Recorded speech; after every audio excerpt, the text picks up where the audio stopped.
श्री कृष्ण कहते हैं, जो आत्मज्ञानी है, परम पुरुष है, तिनके बहाने संसार की बात रात्रि है। मेरे जो पूर्ण भक्त, उस ब्रह्म पर पूर्ण समर्पण।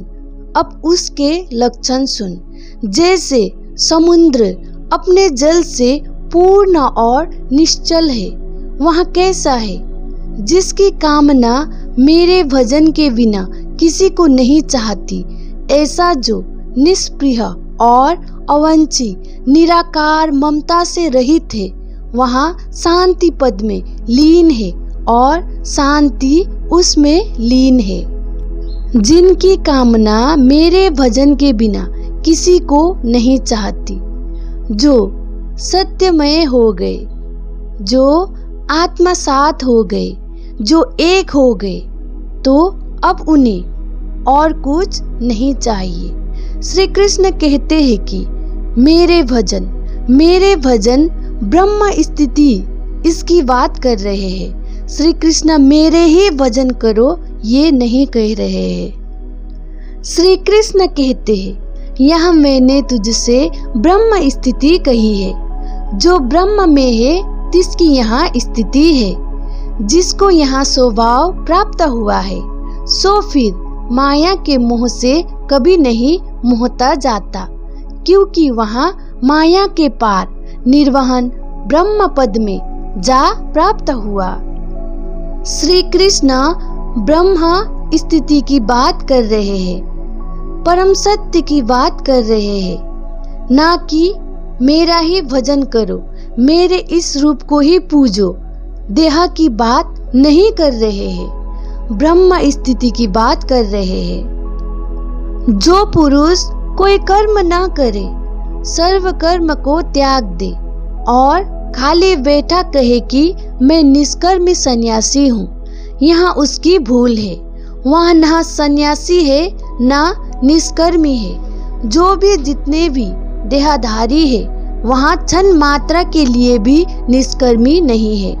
माता के गर्भ में आने से लेकर मरने पर्यंत सदा कर्म ही करता रहता है, निष्कर्मी कभी नहीं रहता।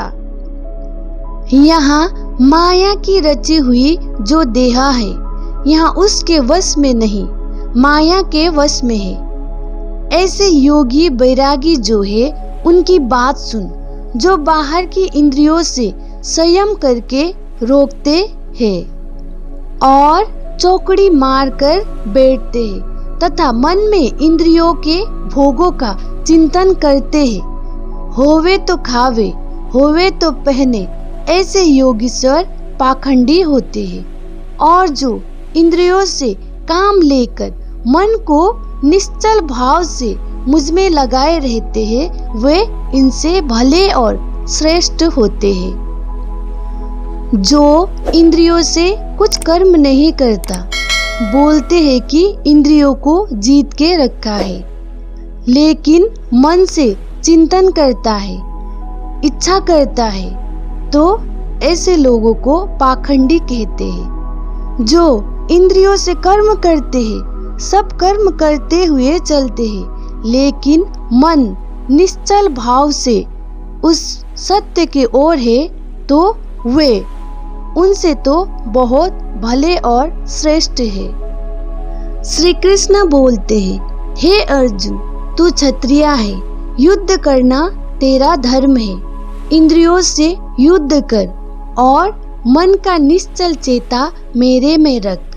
हे अर्जुन, कर्म किए बिना तो देह भी नहीं रहती, और क्या कहूँ। जिसका जैसा स्वभाव है, उसी के अनुसार कर्म करते ही रहना चाहिए। अर्जुन क्षत्रिय थे, तो युद्ध करना उनका धर्म था।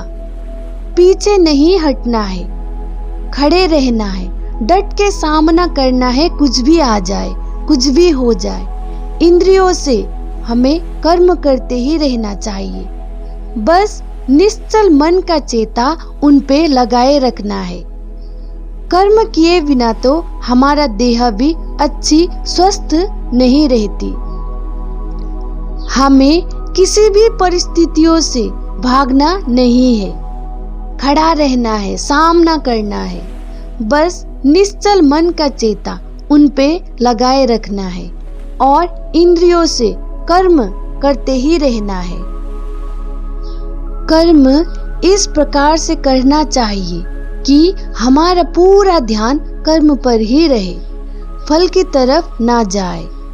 जब हमारा मन फल की आशा करता है, फल की चिंता करता है, तो पूरा ध्यान कर्म की तरफ नहीं लग रहा है। जब हमारा पूरा ध्यान कर्म की ओर लगने लग गया तो हम होशपूर्ण कर्म करने लगेंगे। जिनका कर्म होशपूर्ण होने लगे तो वे कर्म बंधन से एक दिन छूट ही जाएंगे।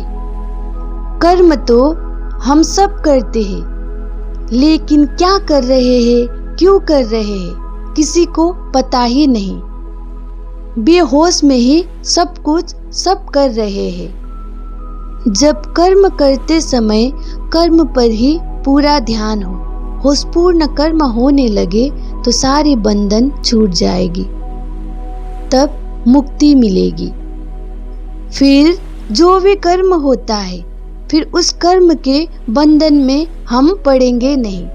कर्म ऐसे ही होता रहेगा और कर्म बंधन में हम नहीं पड़ सकते। जब तक हमारा कर्म होशपूर्ण नहीं होता, कर्म ही ध्यान नहीं बन जाता, तब तक मुक्ति नहीं मिलेगी। मुक्ति मिले बिना किसी को शांति प्राप्त नहीं होगा। जब होशपूर्ण कर्म होने लगे तो जल्दी ही कर्म बंधन से हम छूट जाएंगे, मुक्त हो जाएंगे। मुक्त भी कर्म करते हैं, लेकिन कर्म बंधन में नहीं पड़ते।